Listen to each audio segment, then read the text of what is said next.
Dans cette vidéo, nous allons présenter différentes versions alternatives de la fonction joue que je vous ai présentée dans la vidéo précédente. Je vous rappelle que cette fonction joue a pour but de placer un pion dans la grille, étant donné donc la grille dans laquelle on joue, le numéro de colonne dans lequel on veut insérer le pion, dans lequel on veut jouer le pion, et la couleur du joueur. Je vous rappelle aussi que cette fonction vérifie la validité du coup, c'est-à-dire que si la colonne est pleine, on va dire que le coup n'est pas valide. Donc, pour avoir une version alternative, le prototype tout d'abord, quelle que soit l'implémentation de la fonction joue, le prototype ne va donc pas changer. On aura toujours ici une grille par référence, on aura toujours une colonne à passer et une couleur. Donc rien de changer ici, mais l'idée est d'avoir un algorithme assez différent et de commencer par se dire que si la colonne est pleine, alors déjà on ne joue pas. Donc l'idée est vraiment de commencer par là plutôt que de le tester après. Donc ça s'écrit que si... Comment on va tester que la colonne est pleine? Je vous rappelle qu'une colonne est pleine si le dernier niveau, le niveau 0, est occupé. Donc ici, on va tester que si la grille en position 0, ici, c'est bien cette ligne-là, et puis donc dans la colonne que l'on a reçue, n'est pas vide. À ce moment-là, ça veut dire que la colonne est pleine, et donc de suite, on retourne le fait que le coup est invalide, c'est-à-dire on retourne false. Nous voilà donc dégagés de cette condition, et donc on peut maintenant tranquillement chercher l'endroit, puisqu'on sait que la colonne n'est pas pleine, on peut donc maintenant tranquillement chercher l'endroit où on va jouer. Et pour ça, donc, on parcourt la colonne, comme dans la version précédente, en partant du bas. Donc cela s'écrit en C++, en déclarant donc une variable qui va nous permettre de parcourir les lignes, comme dans la version précédente de la fonction joue, et qu'on l'initialise donc à la taille de la grille, -1, puis ensuite, tant que la position courante, c'est-à-dire grille de ligne colonne, n'est pas vide, alors on décrémente la ligne de 1. Enfin, pour terminer, on remplit la case que l'on a trouvée, puisqu'on sait qu'on peut en trouver une, et enfin, on renvoie true, puisqu'on a pu jouer le coup. Voilà, il faudrait à ce stade bien sûr aussi tester cette nouvelle fonction joue, ce que je vous laisse faire en tant qu'exercice.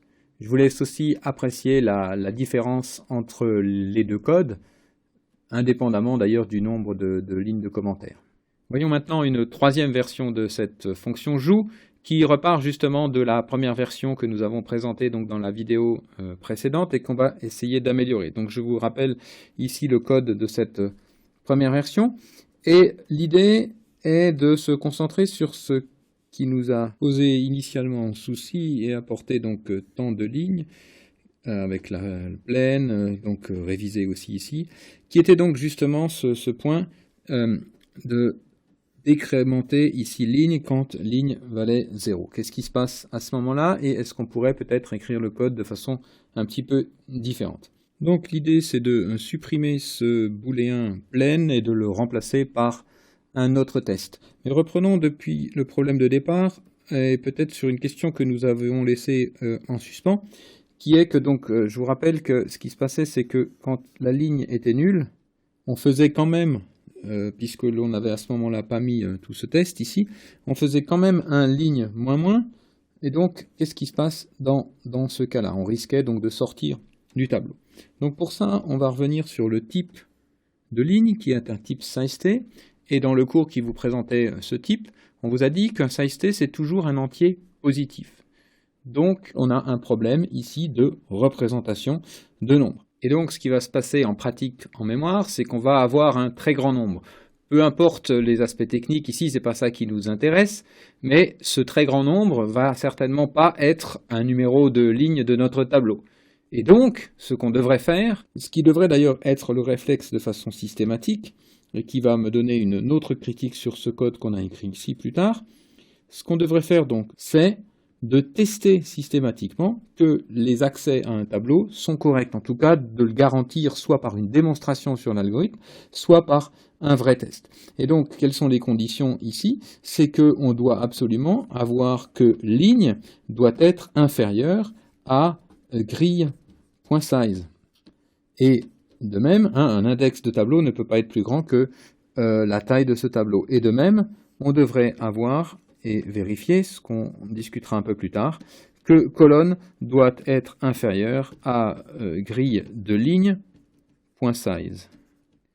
Donc, que cette valeur ici, -1, c'est-à-dire un size t0 sur lequel on fait -, soit représentée d'une façon ou d'une autre, par exemple impossible ou par exemple un très grand nombre, toujours est-il que ce nombre qui est 0, c'est-à-dire -1, n'est pas représentable sur un size t, et donc la condition de grille ici inférieure à grille.size ne sera pas vérifiée. Et c'est donc cette condition que nous allons utiliser comme condition de débordement de notre tableau, et donc on va l'écrire ici avec un commentaire. Donc si le test de ligne inférieure à grille.size est faux, alors c'est que la colonne était pleine et qu'il faut donc s'arrêter, que le coup est invalide. Maintenant qu'on a bien compris et expliqué ce que l'on voulait faire, on peut maintenant corriger notre code. Donc on supprime la variable pleine, on supprime ici le test qui l'impliquait et on le remplace par le test que la ligne donc est inférieure à la taille de la grille. Notez que l'on a donc bien ici cette protection de l'indice d'accès par rapport à la taille du tableau accédé avant d'y accéder, ce qui est un conseil à vérifier de façon systématique. Si c'est garanti par une boucle for et autres, vous n'avez bien sûr pas à remettre le test à chaque fois, mais vous devriez avoir comme réflexe, chaque fois que vous faites un accès comme ça à un tableau, au travers d'un indice, de vous demander est-ce que la condition qu'il est strictement plus petit que la taille de ce tableau est vérifiée. Donc là, on voit bien qu'on l'a explicitement écrit et qui nous sert de test très utile pour tester si la colonne était pleine.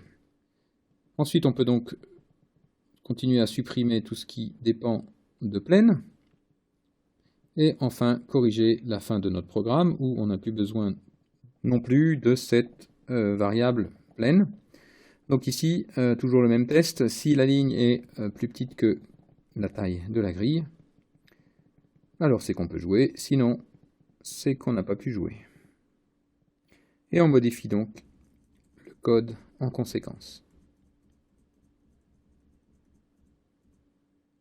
Ce qui termine notre troisième version de la fonction joue.